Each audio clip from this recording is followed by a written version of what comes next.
Good evening. I am Dr. Ethan Smith, the Coordinator of Religious Diversity and Campus Ministry here at UD. Can't hear me? Can you hear me now? No? Is that better? All right, I'll just lean in. I'm Dr. Ethan Smith. I am the Coordinator of Religious Diversity and Adjunct Professor in the Religious Studies Department here at the University of Dayton.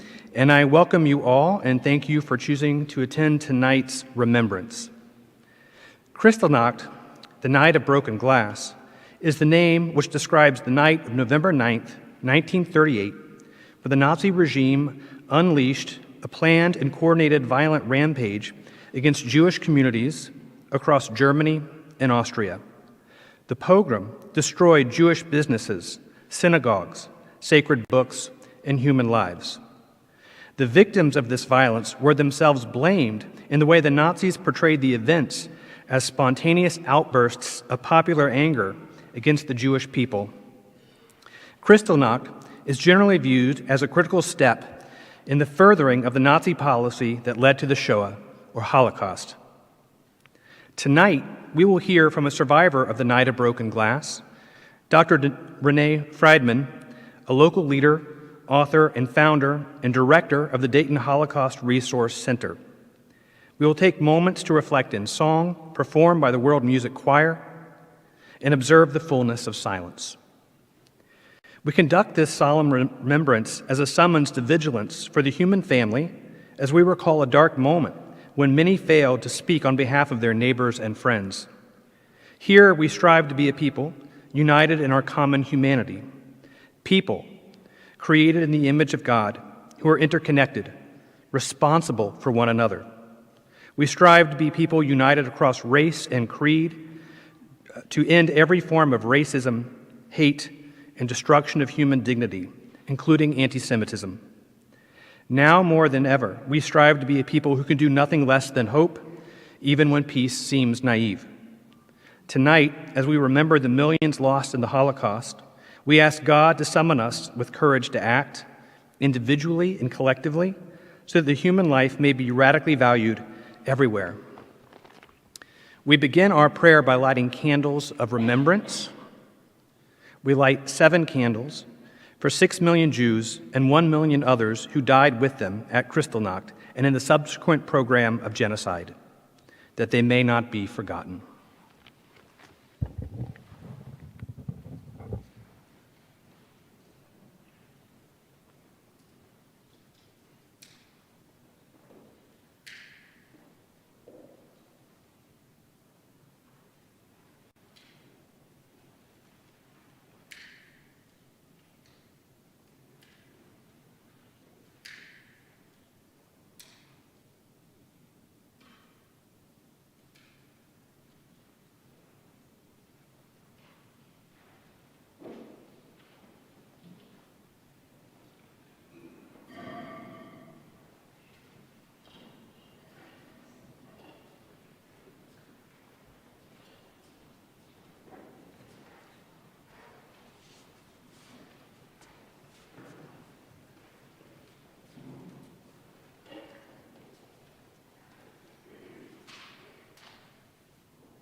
Good afternoon, friends and family. I'm going to start my talk today a little differently than I usually do. I'm going to ask you in this place to think about if you, God forbid, had come to your church and your church was destroyed by people that hated you. If you can only imagine that for a moment, beautiful space, all the beautiful things in a church or a house of worship anywhere, if it was all destroyed within a few hours. And if your father or your husband didn't come home because he had been arrested on the street and sent to a camp, or your store window had been broken because someone hated your people. That's what Kristallnacht was. It was a very large event. It reached through all of Germany and into Austria. Now, what does that have to do with me? Well, unfortunately or fortunately, first of all, I had a grandfather who, when the laws were passed against the Jews in Germany and they lost their citizenship, even he that was a veteran of the First World War, although he fought for Germany, which was his country, and then he was no longer a citizen, just like everyone else. That made him very angry. We just celebrated Veterans Day. Imagine if any of those veterans had come back from combat or from whatever they did, and their religious background or their ethnic background was considered no more citizen of this country. You can imagine their feelings.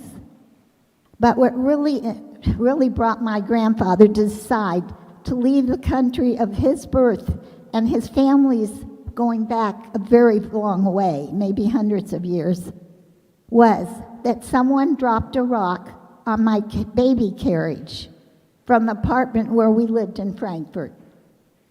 And although I was much too small at the time for me to remember that moment, and although I wasn't hurt, fortunately, that's when my grandfather said, I have to go to America because I want my granddaughter, my only grandchild, to have a better life. This doesn't look good here. And he started the process to come here. And he came in 1936 or 37, because cousins sent him the papers to be able to leave.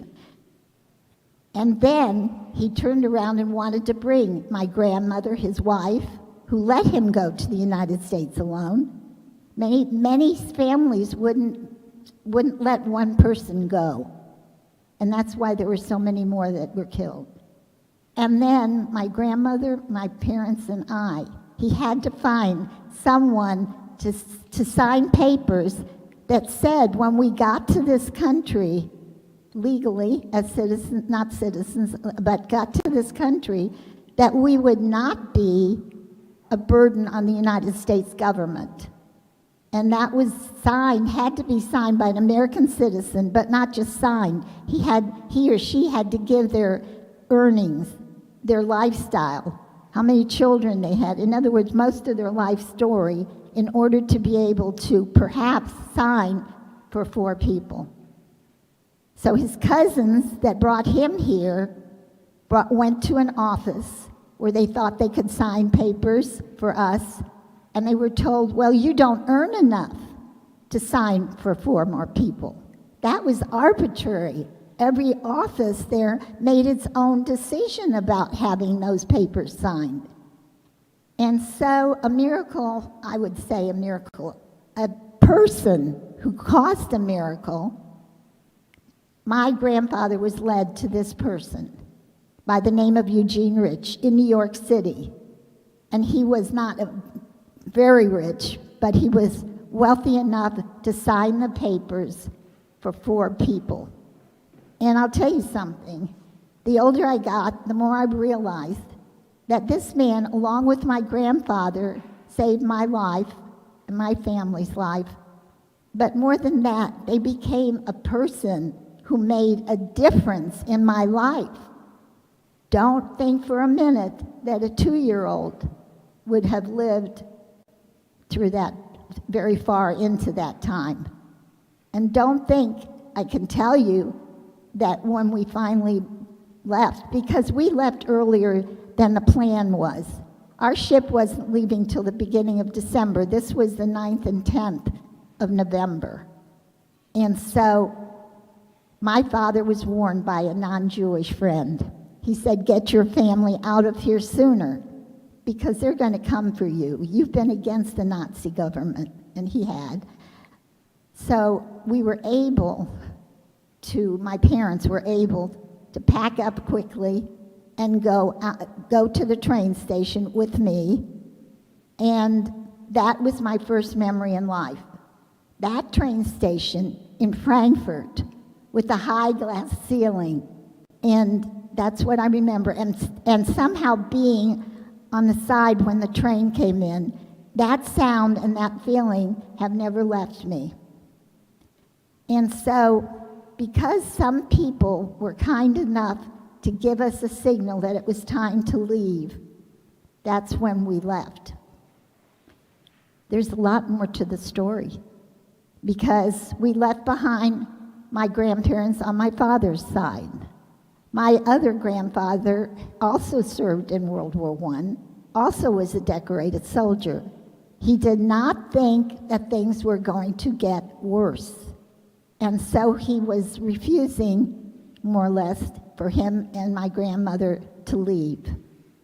We did not know until a letter came from an American soldier who was stationed in Frankfurt at the end of the war that he found my mother had written him and asked him to try to find out what had happened to my other grandparents and my great-grandmother, who was 84 years old when we left. They didn't leave her alone either. Well, he found the papers because at the end of the war and during the war, the Germans had kept a completely perfect record of every person who left their cities. Not only the time, the date, and when they left. Usually beyond that, you could not find exactly what happened. However, this gentleman, this soldier, found through someone all those papers were available in Stuttgart, which was the place where the papers ended up about where people went, that my grandparents had gone to Auschwitz. And my great-grandmother had gone to Theresienstadt in Czechoslovakia. They dragged that woman, that old lady, to there. And out of all that, which is my background, comes a feeling that, number one, everyone sitting here, no matter what your age is, you can be a person who makes a difference. You can do it by small acts of kindness or large acts of kindness, obviously. That was what Eugene Rich did. But that doesn't fall into our path every day. But someone who has difficulty with the door, who needs help with the snow, who, a grandparent, help grandparents, I'm all for that. Do things that will not only make them feel good, but will make you feel good. Being a person who makes a difference. And then, I guess, when I got here, we came to Dayton a year and a half later. My father got work in Dayton, Ohio. They didn't know where Dayton, Ohio was, in his work, in his profession. And so we came here, and I was 4. And I went to public school. And in public school, I ran into a lot of anti-Semitism or racism. Kids called me names, not everyone, just a small group of people did that. They chased me home from school, and I ran very fast. I was a very fast runner. But I didn't understand why me, why that. I mean, I was a little girl. I hadn't done anything wrong, practically. And so I learned something from that. I learned how someone feels when they have names thrown at them. So every time I've been to a school, it's 50 years now I've been to schools, and children have come to us at the Air Force Museum. I have stressed, don't be someone who calls names. Don't be a person who throws any bad things against another person. It hurts them. And now with the media, with the telephone, with the phones, that can be pretty easy to do.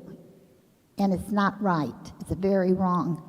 It gave me, having this experience here in this country, gave me empathy for anyone who's ever been called a name, no matter for what reason. I have a lot of empathy for that person. I'm here to tell you that although I survived, thank goodness, but if I hadn't had those 2 or 3 people, oh, by the way, my mother had to go on the second day of Kristallnacht, November the 10th, to the British Embassy in Frankfurt to beg for the papers to get us to England, to wait for our ship to go to the United States. And my mother, I'm told, put on a jacket like she thought the Hitler Youth wore, because it was dangerous on the streets. People were taken away all the time. And she got to the embassy, and she begged for those papers. If you had known my mother, who lived to almost 108 in Dayton, you would have known that no one ever said no to her. And so no one said no to her that day, which is another person who saved my life. But I would have been one of the 1.5 million Jewish children that were killed in the Holocaust. I'm well aware of that. But on the other hand, I'm very grateful. I'm grateful to be in this great country. I'm grateful to actually have my own citizenship papers, which I didn't have to get because my parents became citizens. I would have automatically. So at the age of 9, I said, I want my own papers.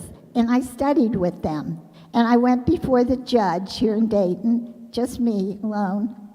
And he asked me some questions, and he said, do you know the preamble to the Constitution? I won't ask you how many of you have studied or memorized that. I had memorized it doing it with my parents, and I did it. And he said, you're good. You will have the papers yourself. And I still have them, of course. Those are things in life that it's hard for someone who was born, lucky enough to be born here, to take it for granted. It's a big thing. It's a big thing that you had no control over that, but this is what the truth is.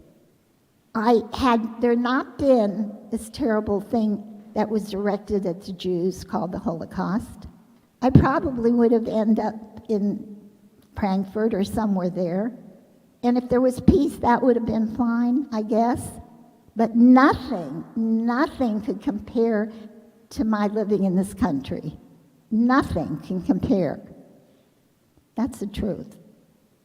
I just hope that we're wise enough to keep this country safe and have it be the place that people who have a right to come in and find a place to have a job for their family, to give their families a home and bread on the table, as we say. That's the important things that we all want, and we should all allow others to have if they do it the right way. I don't speak politically. I will not do that. But coming from where I come from and hearing my parents talk all the years that I was that little girl in the house, I understand German perfectly, every word. I do not speak it perfectly because I never had the schooling. I can speak it. It's like a 3-year-old speaking German. But that showed me the steps that happened to what came to be the Holocaust. It's huge. But I will tell you something else. I've had children, not lately, but I've had young people say, well, don't you think this or that or slavery perhaps was just as bad? And I say that whatever has happened to a person that has traumatized them terribly, that to that person is the worst thing that has happened to them. In terms of numbers, the Holocaust unfortunately stands out. But in trauma and things that happen in everyday life, even to young people, they might have a bad day. They have to know that they have the resilience in their soul, in their body, in their heart, to see things through. If anyone taught me that, it was my late husband, Charlie, who the book's out. It's Anshul. That was his birth name. But he taught me survival. He taught me how hard it is, and you don't give up. You just don't give up. You just keep going. So I talked to you today on the verge of Kristallnacht, and I tell you that November is my birth month. November is the month that I had like a second birth coming here, and that train station. And doing things like having the exhibit at the Air Force, the United States Air Force here in Dayton, Ohio.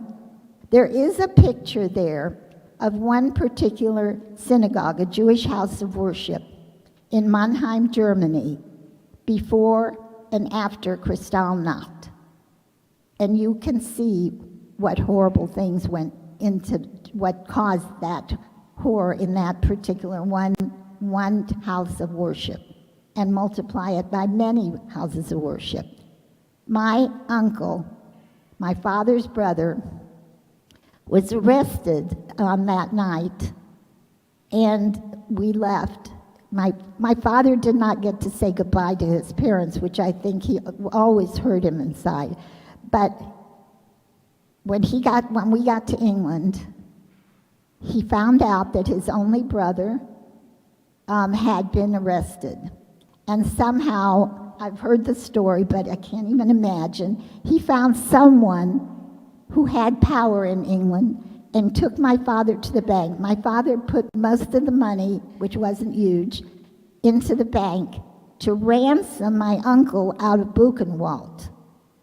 Because at that early stage, if you had papers to go somewhere, then you still had a chance to get out sometimes. And he did. My uncle got out, and he ended up in England for a year with his fiancée, whom he married, and eventually they came to the United States, to New York. My uncle did not know that his brother had saved his life until his 90th birthday, when my husband, my late husband, my cousin and her husband met in New York and took him out for the day to a wonderful brunch, and we just had a great time with him and his wife. But my cousin and I told him, your brother saved you. And he was like he'd been struck. He couldn't imagine it. He found it hard to believe that at his 90th birthday that he hears this. I think my father didn't want him to all his life be thanking him and feeling that kind of gratitude, so he just left it to me eventually to tell him. All those things, all those singular stories that you read and you see on TV or in movies or wherever, most of them are true. Most of them are true. It's unimaginable what happened, but we can't let it happen again. Not like that. Yes, there are places in the world right now that have a lot of suffering, but we can't let that happen again here. So I want to leave you all with my wishes for health, happiness, and peace. Thank you very much.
an excerpt from Elie Wiesel's speech, The Perils of Indifference.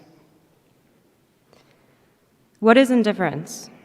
Etymologically, the word means no difference, a strange and unnatural state in which lines blur between light and darkness, dusk and dawn, crime and punishment, cruelty and compassion, good and evil.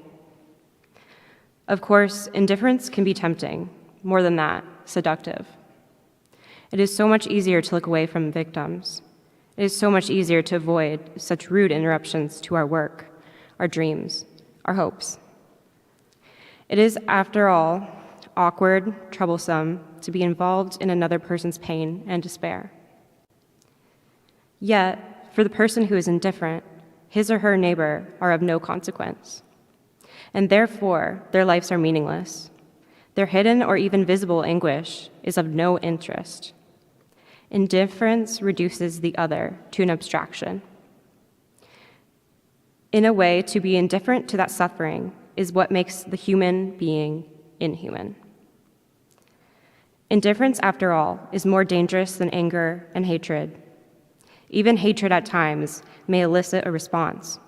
You fight it, you denounce it, you disarm it. Indifference elicits no response.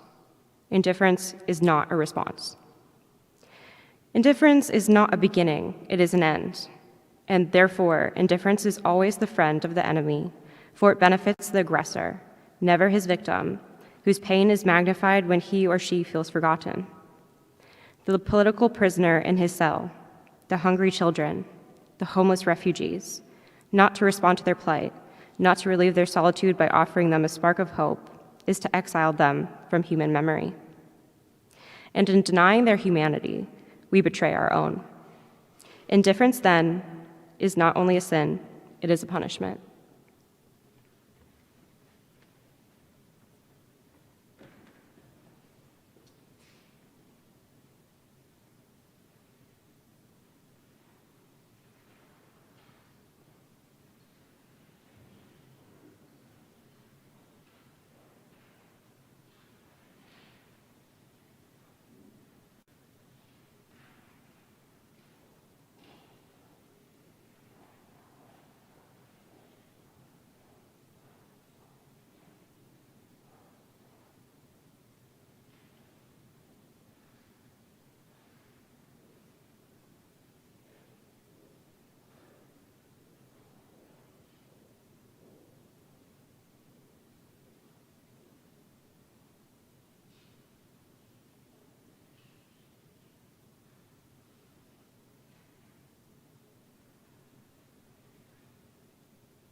A prayer for peace. Source of peace, sovereign of peace, establish peace among your people, Israel, and let there be an ever-increasing peace among all peoples. May there be no more hatred, rancor, strife, or conquest between one human being and another. Let there be only love and a great peace among us, so that each one of us may know the love of the other, until we are able to come and gather together, every person with another, so that we may speak one to the other, so that we may explain one to the other your truth. God, you are peace, and from you comes peace. Source of peace, bless us with peace. Amen. This concludes our remembrance as we depart in faithful memory to those whose lives were lost at Kristallnacht and through every instance of hate, past and present, where human dignity is violated. I invite you to offer one another a sign of peace in whatever way is customary for you. Thank you.